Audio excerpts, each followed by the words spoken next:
So I think the first thing that keep people awake is that audit findings. That's pretty much stuff that people worry about the whole time. I think another thing is that, is there systems in a state of compliance? Is there security patches being applied?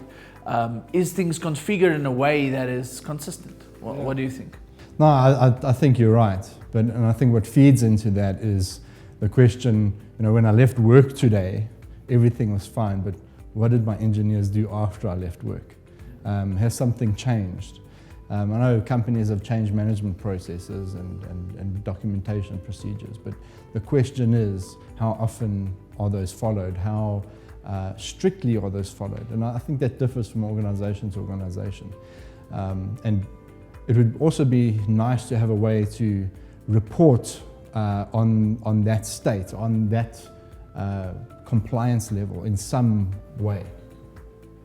Yeah, I would agree with you. I think another thing is that, and these are usually planned changes that happens across infrastructure, but sometimes there's stuff that happens that's not scripted, like security vulnerabilities, or something gets misconfigured somewhere down the line and nobody knows where that came from.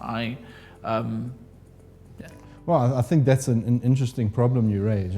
If a vendor publishes a security vulnerability, how do you know which of your servers are affected and which are not affected? Yeah, that's a problem.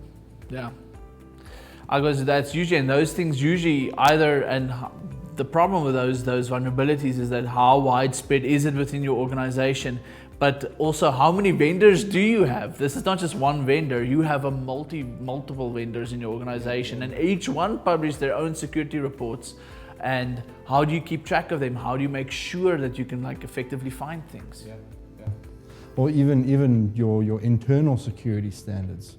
If you've got a baseline security document that you work from in your organization, how do you know all your servers are complying with that baseline security document? Yeah, then usually sometimes you also don't have that. You enforce that standard, but that security baseline could either not be good enough for you, or that's your baseline and you need to tighten the security around that, or you need to loosen up a few things because these things are irrelevant in your environment.